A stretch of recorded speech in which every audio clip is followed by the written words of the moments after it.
Let's go back to something live Yes. there. Senator Thom Tillis this is now his turn Is he speaking? talking to AG Bondi. All right. Yes. Let's take a listen in. That sent another Georgia, South Carolina, nearby. But they're an island and they sell pot. And I got no problem with that.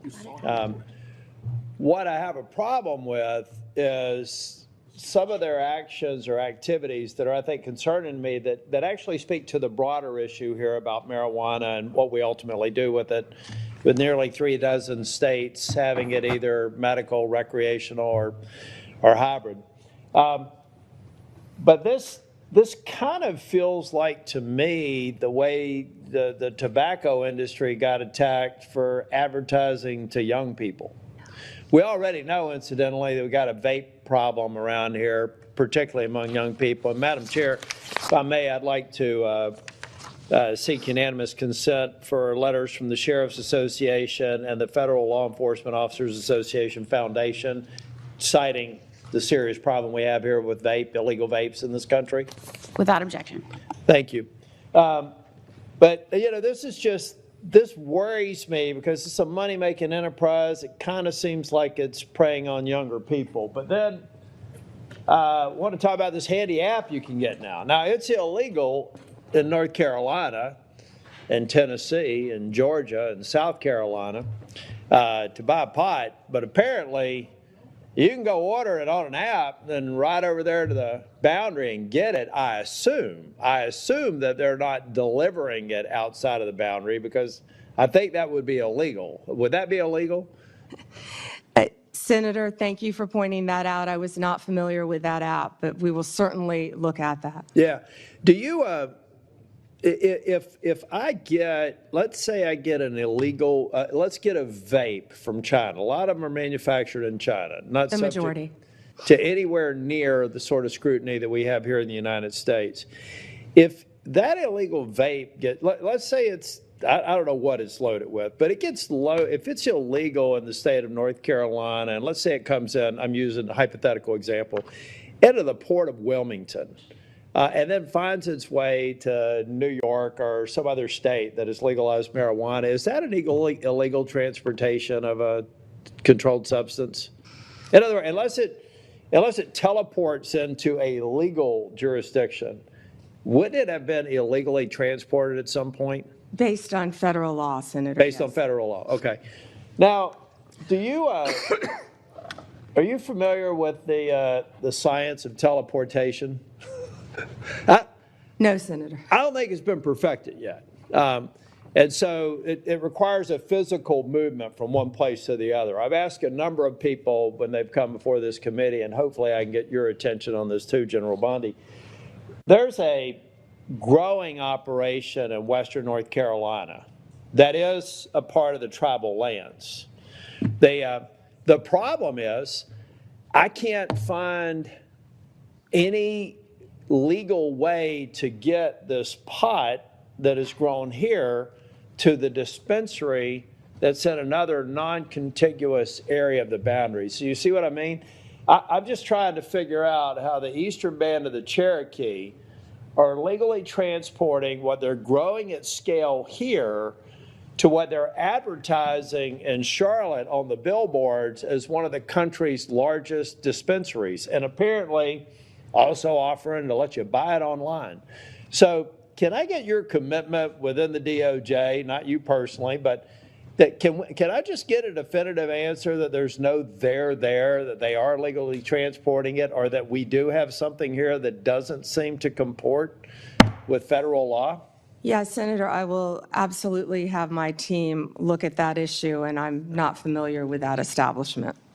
Yeah, well, it's, like I said, it's an island. I really think the federal government needs to step up. We need to get rid of this neither fish nor fowl sort of status that marijuana has in this country now. I think the people have spoken. Many red states, even your home state, my home state, has, I think, probably many states, I should say, not just the state of Florida, are trending towards legalizing it. We've got to get it solved at the federal level. We've got to capture revenue. That revenue needs to go back to federal law enforcement, and we need to have a lot more focus on what I think are unsafe and inconsistent practices across the state. So if I could get that, I would appreciate it. General Bondi, I'm kind of a boring management consultant, nerd that believes in best practices as a way to kind of move forward and create consistent outcomes. I'm having a real struggle right now with the National Guard being deployed and masking the abject failure of leaders at the state and local level.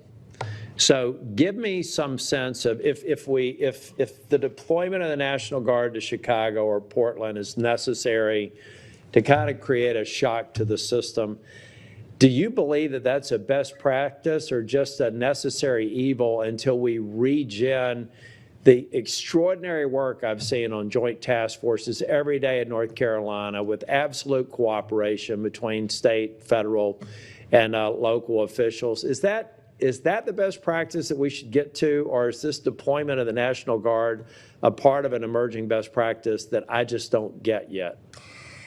Yeah, Senator Tillis, seeing what's happening in Chicago, they need the National Guard. Our ICE members need the National Guard to protect the national buildings. Oh, 100%. I'm talking about when it wades into local law enforcement. See, I felt like deployment in D.C. made sense because of the hybrid nature of D.C.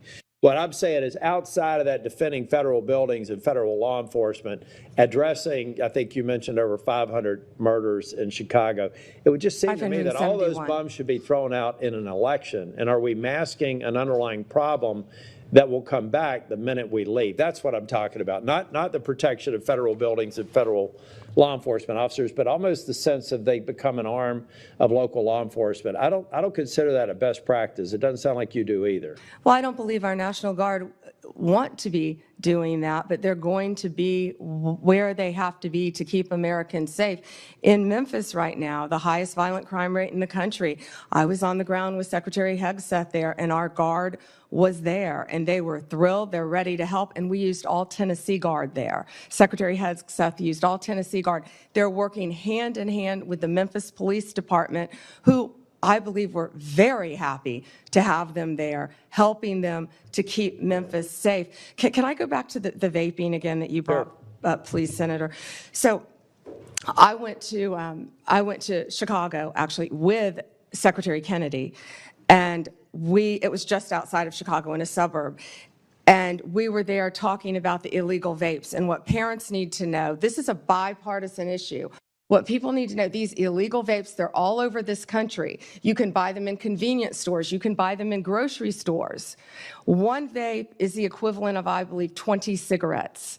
The flavored ones are illegal, and they're targeting children, what you said earlier. Some of these vapes, and I had never seen this until we were there, even have video games attached to them. That's not targeting an adult. It's targeting a child.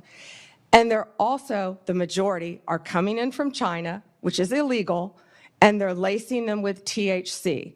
Now, right now, I can't say that I have seen deaths with fentanyl laced, but we want to get on the front end of this because that's what's next. We have to do it. If we don't control this in every single one of our states, that's what's next. And for the first time, we're getting on the front end of a very serious problem around our country. And Senator Moody, you fought this as well. So thank you for letting me address that, Senator Tillis. And parents need to know that. We do. We need to focus on it. And all I'm saying from a political standpoint is that if we're only, let's get President Trump is termed out. He'll only be able to serve out his second term. And I believe the president is absolutely focused on making these dangerous cities safer.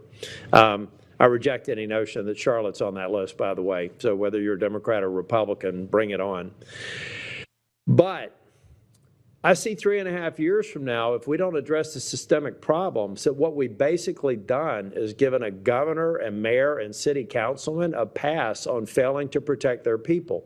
I was formerly Speaker of the House in North Carolina. If I thought I had to have the president deploy troops to keep North Carolina safe, I would have considered myself a failure as a state leader. And so I just hope we strike the balance so that we're not fixing a problem temporarily, only to come back maybe even worse than the problem we're fixing the moment this president who's committed to local safety leaves. And that's something that we have to talk about. So we're leaving something behind. And I'm going to yield back. Thank you. Senator Tillis.